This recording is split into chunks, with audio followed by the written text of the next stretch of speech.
I'm Zack Applewhite. Welcome to Micro Kickstarter 101. Apologies for all the technical difficulties getting us off of YouTube Live. We are now on Zoom. If you were unable to attend the Zoom meeting, I will be making this entire thing recording and we'll be uploading it to YouTube to enjoy. So, welcome, whether you're here or not, to Micro Kickstarter 101. And we're going to dive right into the webinar. So, a little about me. I am a professional corporate marketer with 5+ years of experience. I recently quit my job as a corporate marketer to go full time with my wife into our business, which is mostly in the D&D ttrpg area, but also with her books and also with me helping people in the community. I do have a bachelor's of administration focused on marketing. I have also successfully launched, funded, and fulfilled over 25 micro Kickstarters, raising well over $10,000 from 1,000 backers.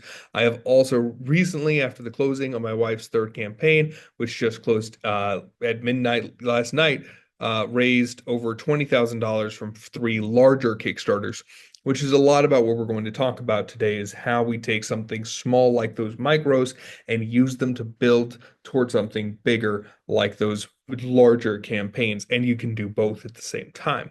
I've also done a lot of TikTok, a few million views there, a few million likes there. I've done Facebook groups, I've done Twitter. I have a YouTube channel for specifically focused on D&D, which is mostly just me taking videos from my TikTok and putting them on the D&D.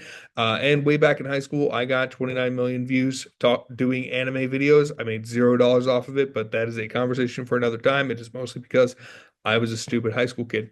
Why I'm here is that I have repeatedly seen creators either not start at Kickstarter or fail at Kickstarter or set themselves up not well in Kickstarter because they believe that you need something really, really big. They have seen the big Kickstarters and been inspired by them, and they're usually in the 10,000 plus, sometimes tens of thousands, sometimes hundreds of thousands, and that is what they shoot for.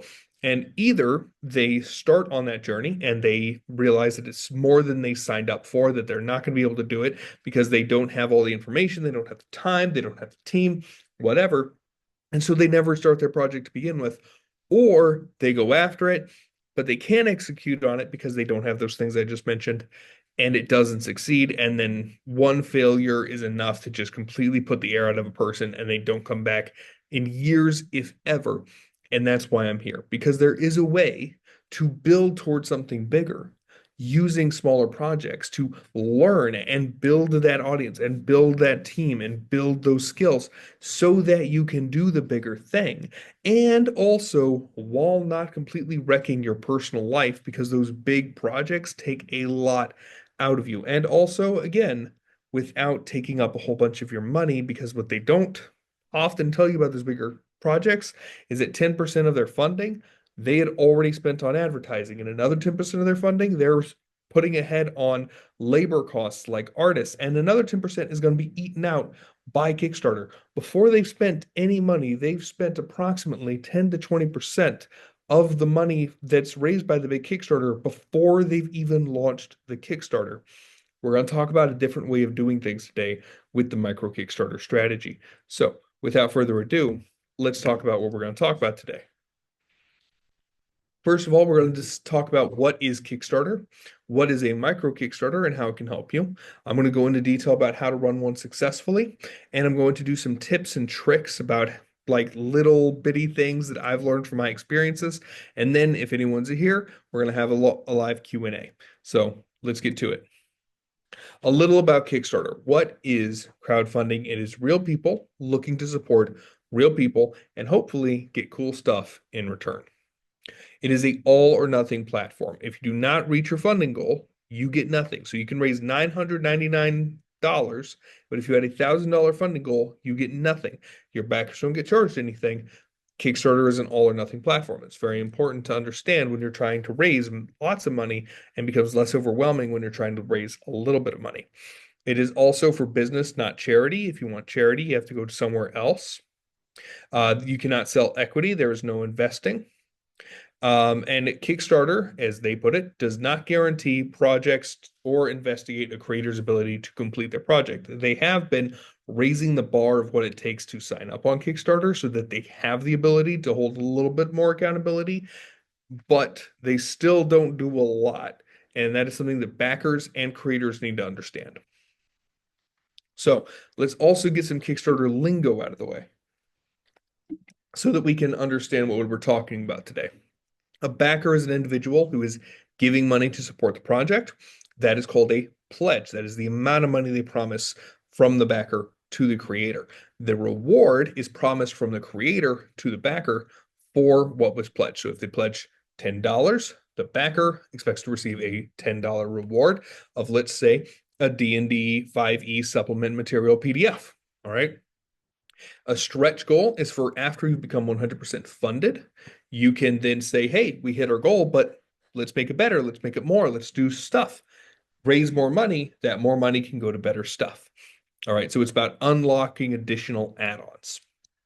All right. Now that we know a little bit about Kickstarter itself, we can get into what is a micro Kickstarter. So a micro Kickstarter is a Kickstarter that is generally low attainable funding goals that are affordable. So I'm talking goals between 100 or less to $500 maximum. And the other thing to understand here, as I've talked about with using it to use little things to build toward a larger thing, is a piece of a larger strategy. All right.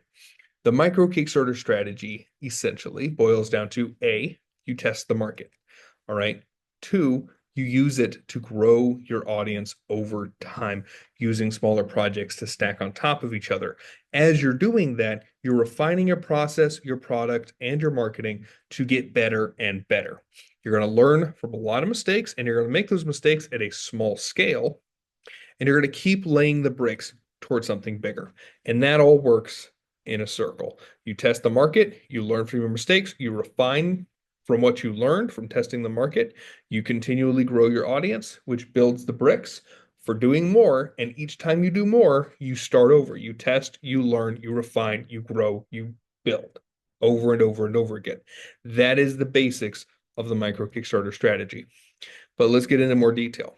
So what I love about the micro Kickstarter strategy is that there's a lot less that you have to deal with than a major Kickstarter. So there's less risk for you. The time it takes to build those major Kickstarters is months, if not years. Whereas your first micro Kickstarter might take you months, but the one after that and the one after that and the one after that will not. I am right now running a monthly micro Kickstarter where I am doing D&D one-shots, and I'm doing it in collaboration with two other creators, and we are putting them out once every month. All right.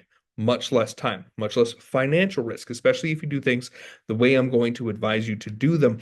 It's going to cost you little to no money before you launch versus the 20% that the people who are launching the major campaigns are spending. All right. It is less risk socially. Socially, meaning that when you launch a Kickstarter, you don't have to make it a major Kickstarter. It doesn't have to be this huge, big thing. All right. It's something smaller, low risk. You can say, hey, I'm trying something. If you want to throw me a couple bucks, that'd be appreciated. For backers, it's less financial risk because they're going to be spending a lot less money. You're someone new, and they are taking a risk on you by backing you for the first time. By making it a micro Kickstarter, you lessen that burden on them. It is also much less emotional turmoil. A major Kickstarter is going to wreck your personal life because it's going to take months, if not years, to launch a major Kickstarter. A micro Kickstarter takes much less time.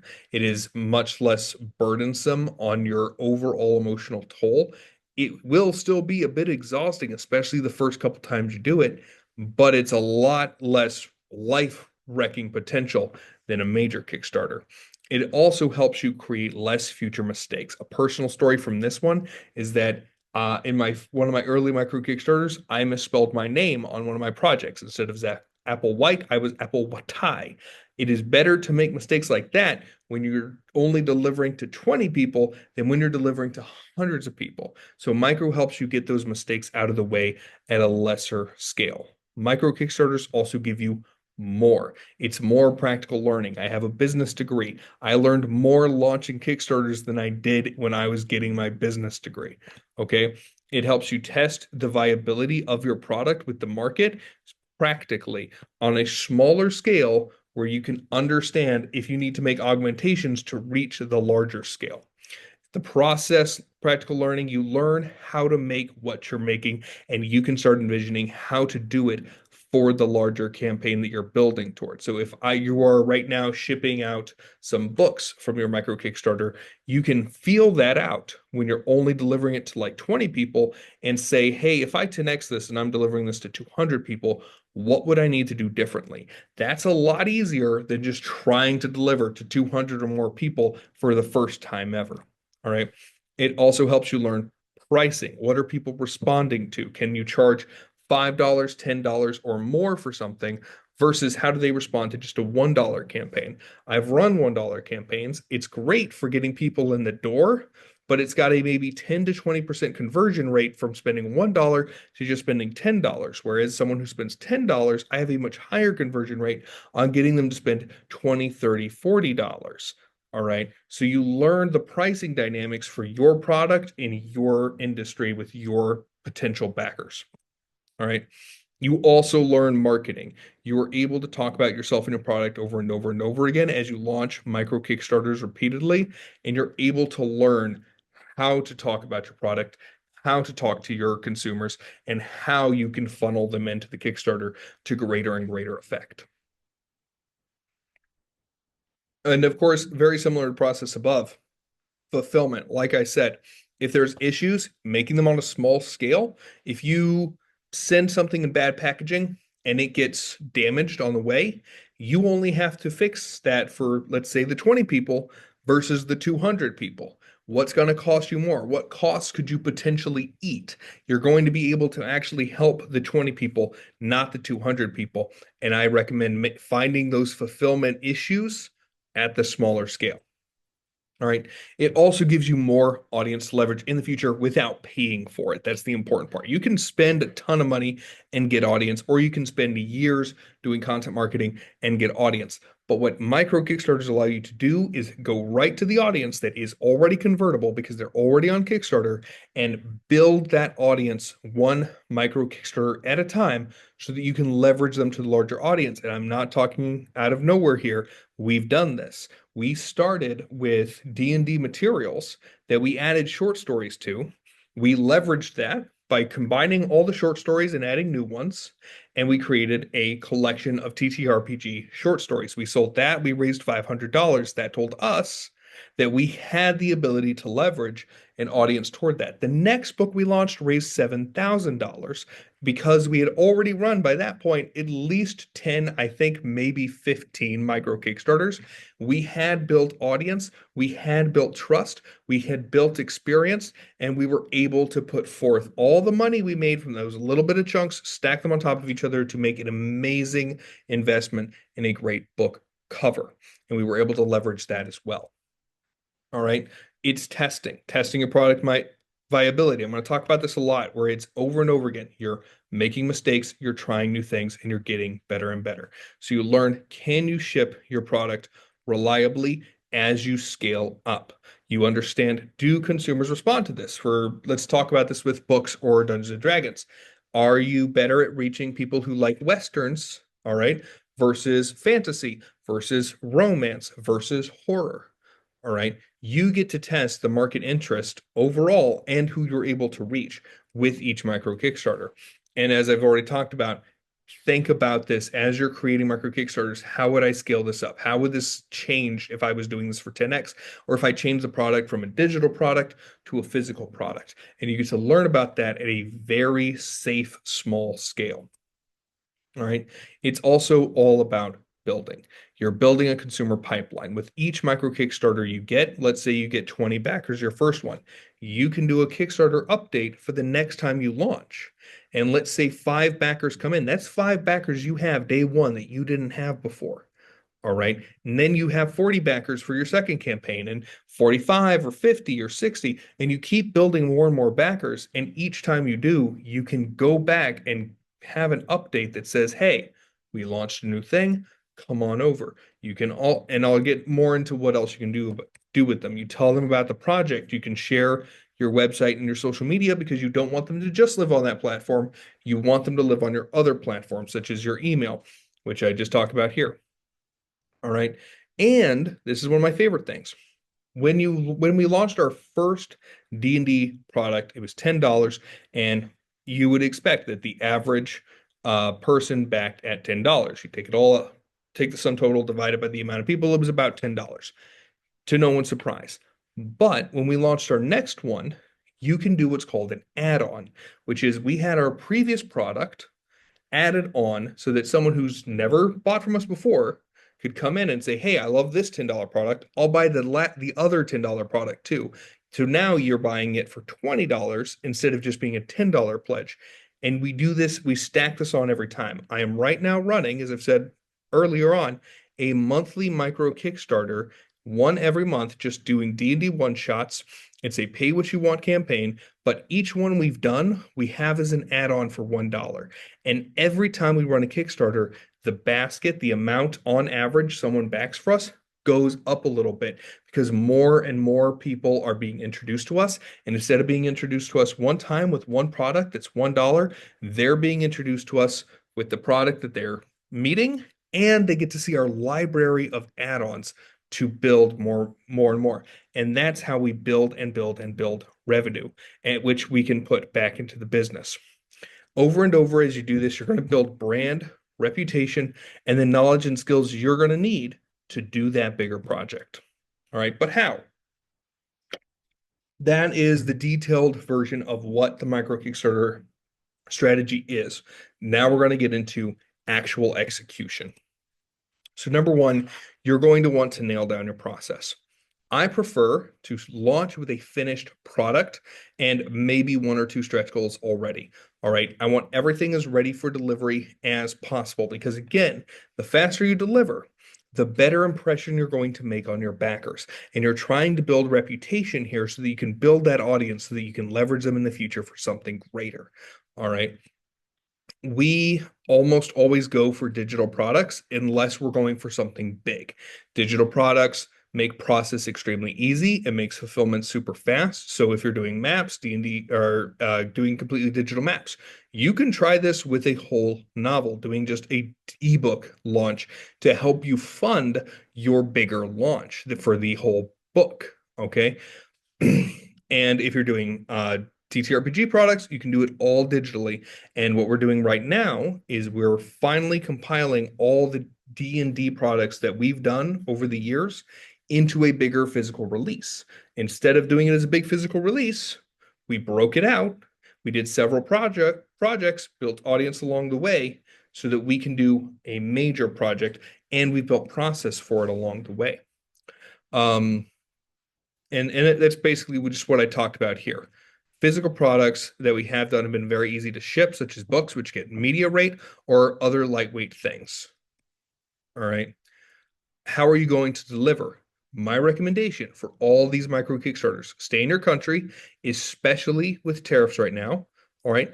And if you're going to deliver a physical product, try to go the extra mile. For her books, and the first time we launched her official novel launch, my wife's Kickstarter that raised $7,000, we hand packaged every single book with brown paper packaging, tied with twine, and stamped with a wax seal. That's the extra mile that we were able to go to because we only had 200 backers, and that was the maximum. The next Kickstarter, we made people charge for that. All right, because it was so much. And some people really, really enjoy it. We only charge her for $3, super affordable. But by going the extra mile, we were able to do a lot more. All right, but you have to think about the process of how you're going to deliver. All right. How are you going to stay connected? I talked about this a little bit with the Kickstarter updates. All right. You want to stay connected and not disappear on them so that you can convert them on the next micro, the next micro, the next micro, so that you can continue to be in their brain for when you launch something major and you've built up trust. And you're going to use the Kickstarter updates to convert them over to your email list, your social media, so that you can continually touch on them and stay on the top of their mind. For products, the number one product to run with, I want you to think about, is something digital. Even if you have a board game, You can break that down into a card game and you can make that card game a digital game, or you can make the board game just a digital game to help you fund the larger print. For books, you get media rate shipping, and anything paper, you can get media rate shipping. That drives your costs down drastically. All right. Go niche, go simple. So, for example, when I first started, I was doing poetry and I sold poetry for $1. I was not qualified to sell poetry, but it was niche and it was simple. I raised 33 bucks. 5 Kickstarters later, I had a whole book. All right. Minimum viable product for the minimum viable audience. So you probably have a really big, a really great idea that you is going to take a lot of money and a lot of time to do. And I want you to work on how you can condense that. Again, I turn to the TTRPG collection. We did one race, one adventure, one class at a time as a micro Kickstarter, rather than spending years building all of them together to hopefully raise thousands of dollars. All right. And instead, we have over time broken it down into smaller minimum viable products for a minimum viable audience. We've learned what works for our audience. We know what they like now, so that when we make that book, which we're doing right now, we're able to pile it full of stuff that we know they'll enjoy. All right. When you're building your rewards for a micro Kickstarter, you can have just one reward. For our TTRPGs, we only have one reward because it is the TTRPG, and then we have the add-ons. Others, though, so for when I was doing the poems, I had a $1 for a digital. I had a $5 or $10, I think it was five. I'll write it down on a card and I'll send it to you. All right. And for $10, I will read it and you'll have a recording and I'll sign it and I'll do something special. That is the easy entry level, the standard or core, the thing that you really want people to pay for, and then the fancy pants version for the people who really, really like what you're doing. For my wife's books, this is the easy one is the ebook for $5. The standard or core is the paper book, the paperback, which is about $15, and the fancy pants is the hardcover, which I think is $40 because it's got gold foil, it's got a ribbon, it's signed, some of them are numbered and they cost more. That's how to break down your rewards. But you can, again, just have one reward. That's okay too. All right. You want to be clear and simple. Save all the fluff for the page. When you're actually building out the reward box on the side of the Kickstarter, tell them what it is, what they're getting, be a little bit excited, but save the fluff for the page. You're also going to want to use what are called early birds. Kickstarter built this into the Kickstarter platform where you can have a timed early bird or you can have an amount early bird. We prefer timed early birds because I give them 24 hours. If you have backed us before, I want to reward you by giving you a good deal. All right. So if it is a $10 product, I'll sell it for 8. And if you're new to us, I want to entice you. Hey, get this good deal. Take a risk on us now. You've never met us before, but you have a great deal opportunity here. It's usually $10. Grab it for 8. You can always cancel later. And we get a lot of people with those early birds that way as well. I only do it for 24 hours because I also want to make money. And it's only because of the deal and because of the time limit that people back in the first place for that, in that specific, I got to do this right now kind of way. Don't charge shipping if you can at all help it, especially just don't do international. Okay. Don't charge shipping, include it in price. Everyone, there's a trend right now where most people are charging shipping after the Kickstarter.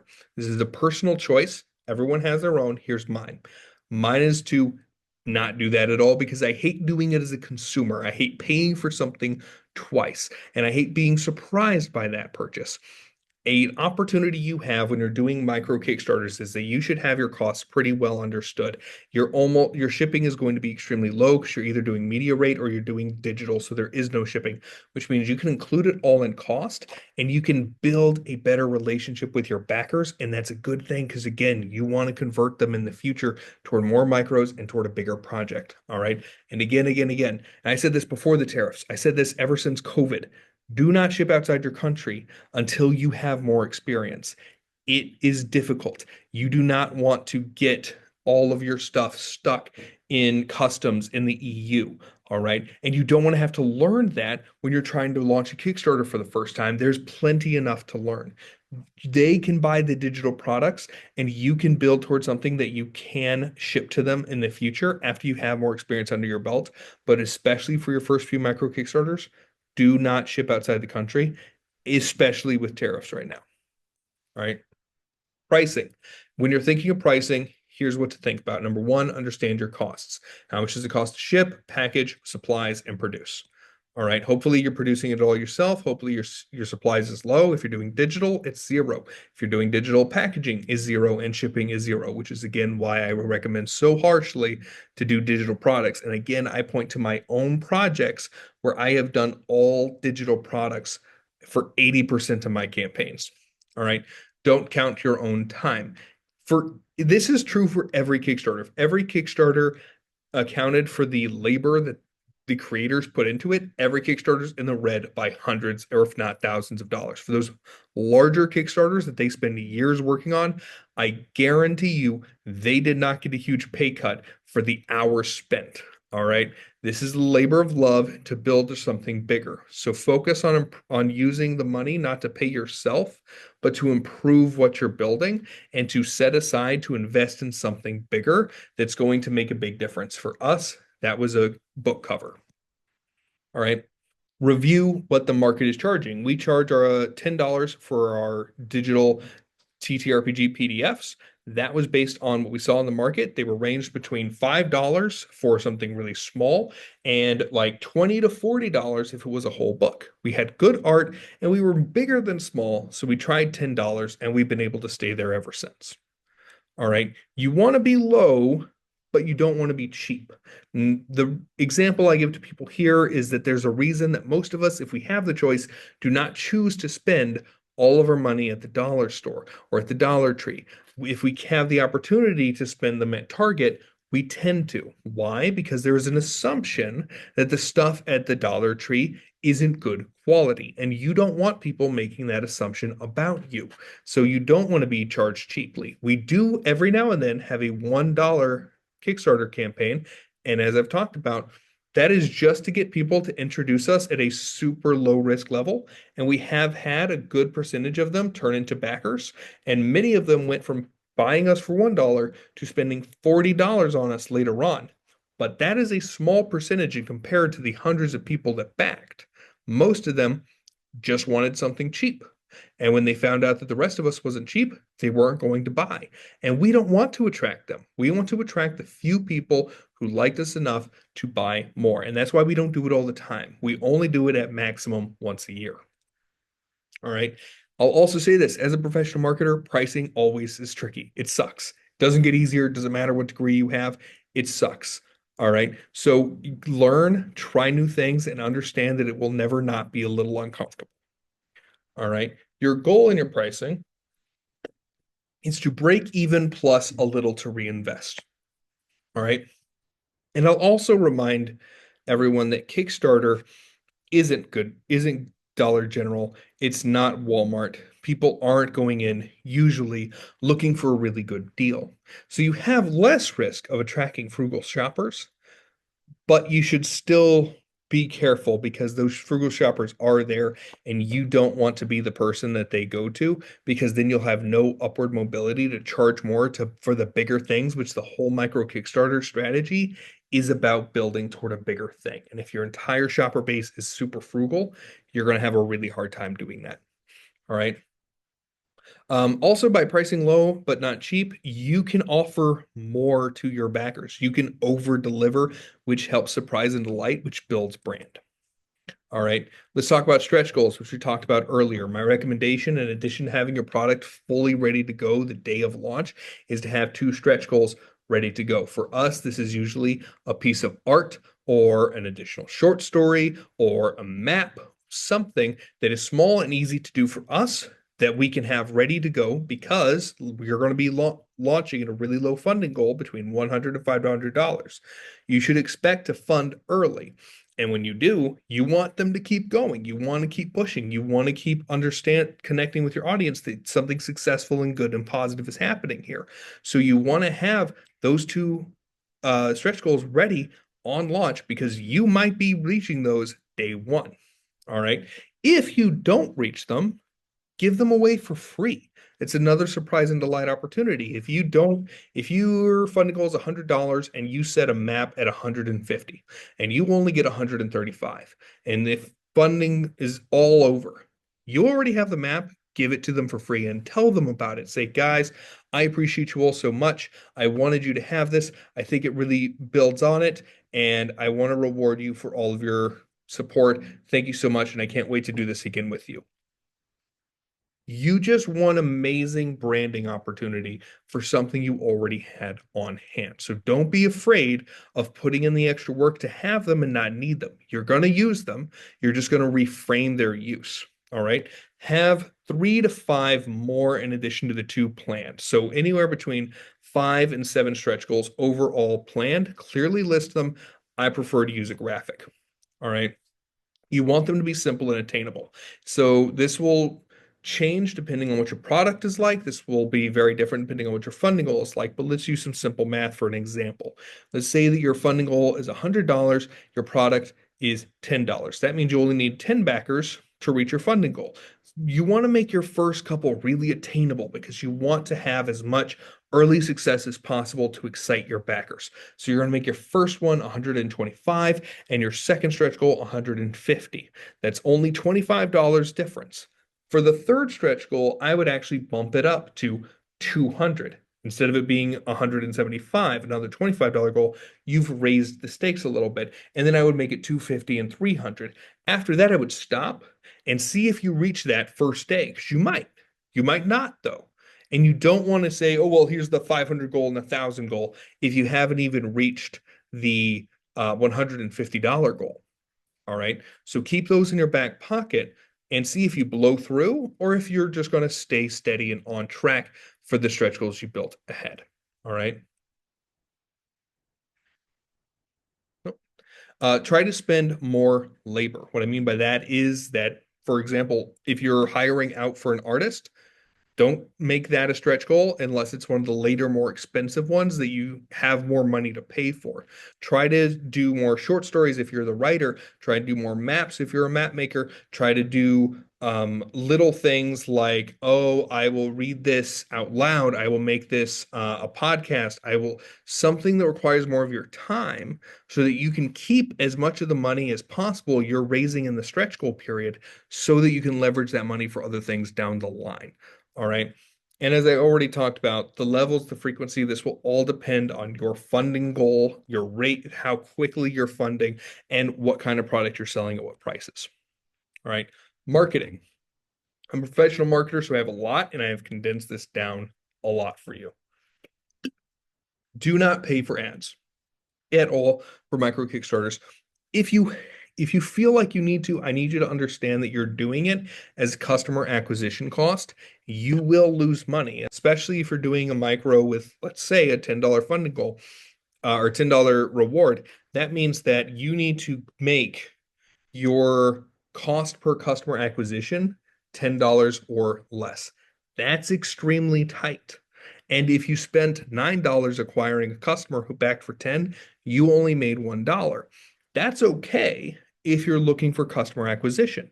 You might spend $11 to get someone for a $10 reward. That's okay. Spending $1 to have a customer who you can convert later might work long term, but that works a lot better if you're at a bigger scale. When you're at a small scale like a micro Kickstarter, don't worry so much about customer acquisition and save as much of your money as you can so that you can invest it into making better products and better Kickstarters down the line. All right. Build your social media ahead of time as much as possible. If you've never done this before, my recommendation is to choose 2 platforms you're comfortable with and a maximum of 2 that you're not. So you might hear everybody say that TikTok's the biggest thing. If you're not comfortable with video, but you're really comfortable with blogging, then maybe blogging's where you need to start. And it's a lot easier to go from blogging to, say, Twitter than it is to go from blogging to TikTok. So that's what I mean when I say choose 2 platforms you're comfortable with, that you understand, that you think are within your strengths, and then pick 2 more that you'd like to try. But I'm say all this because the number one killer of every creator is burnout. And I don't want you to burn out trying to promote something you haven't created yet. And then it doesn't get created and you feel like a failure and it all sucks. And I don't want that for you. I want you to choose a couple of your strengths, build from there. All right. Distribute the same content everywhere. If you go and you look up a bunch of marketing advice from podcasts and videos, you're going to hear a lot of, you need to optimize each piece of content for each platform. Da, da, da. That's all true for a marketing agency or for a media agency. You are neither. Okay. And it is okay for you starting out as a small creator who's also creating something while doing all this social media to just copy paste the stuff everywhere. Okay. Screenshot the tweet and put it on Facebook. It actually works surprisingly well. Don't feel the need to specifically augment each piece of content for each different platform. You might get there someday, but you're not there now. And don't waste your time. Don't spend your energy. Don't burn yourself out trying to accomplish what marketing agencies, I've worked in marketing agencies, what marketing agencies can't do properly, okay, with all the manpower they have.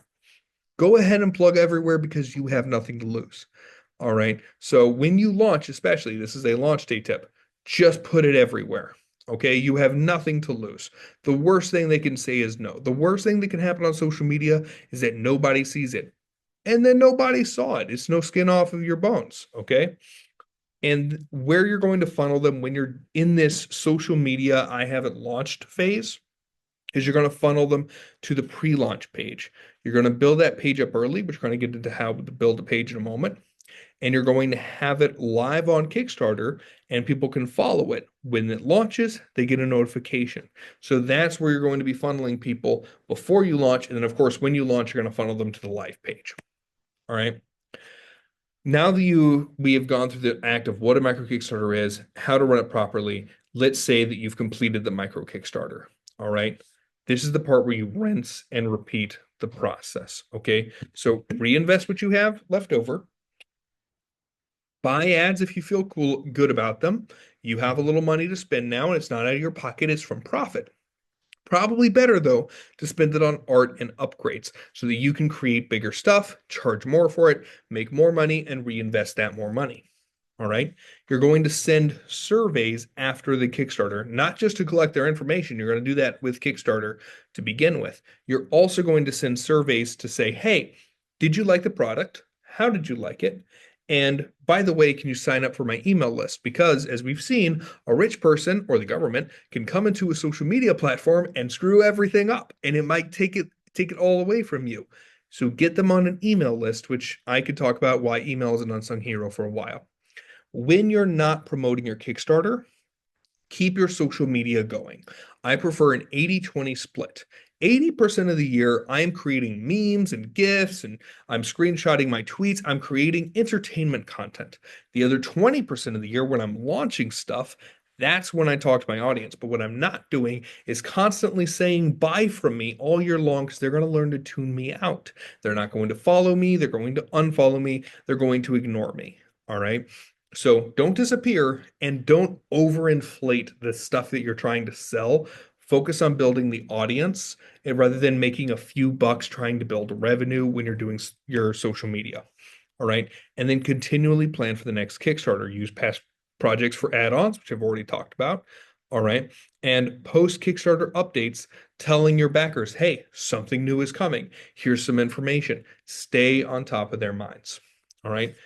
We're almost toward the end here. We're going to talk about how to format your Kickstarter. This is broad strokes. Definitely do research on what your particular category has going on. For example, I'm working with a client right now, and they're launching a podcast.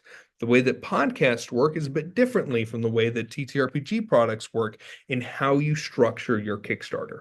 But this is a broad strokes. You're going to start with the project introduction. That is you saying, what is the project? Why is it important to you? Don't talk about yourself at all. Why is it important to you? And you're going to set the vibe.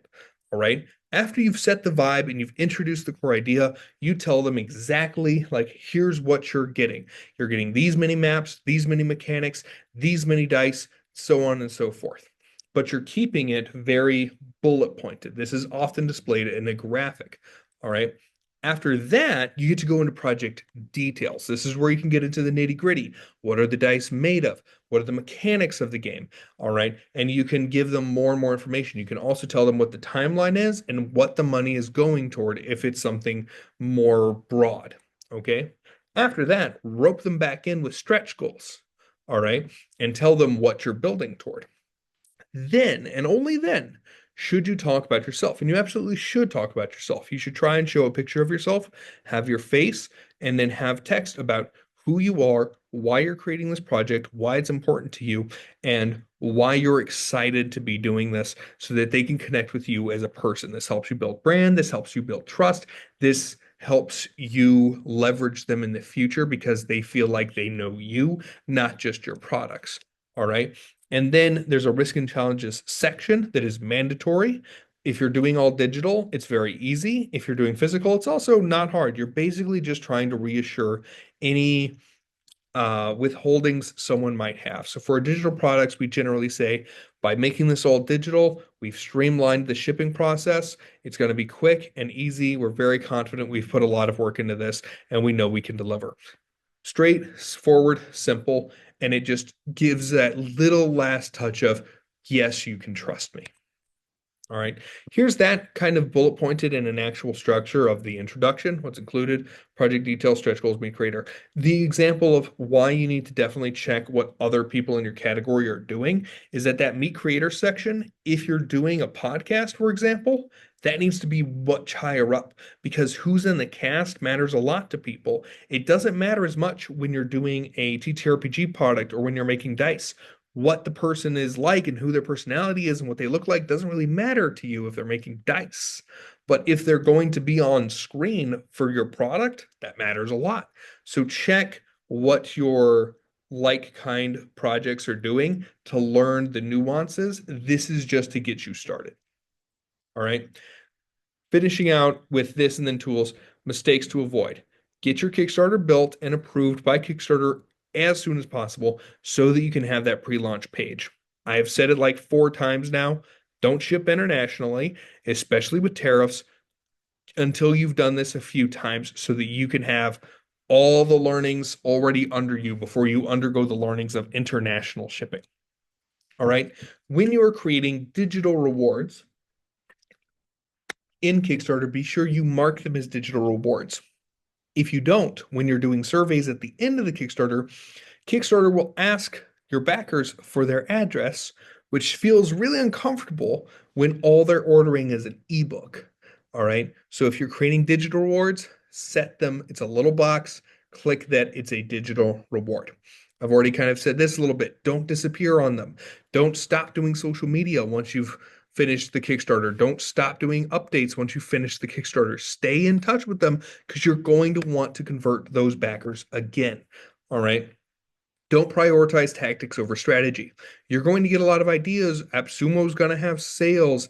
There's going to be new apps that come out that do amazing things or AI. And there's going to be all of those can become distractions. Well, here's what to do when you come across that. Let's say something like TikTok comes out. There's an amazing new social media platform.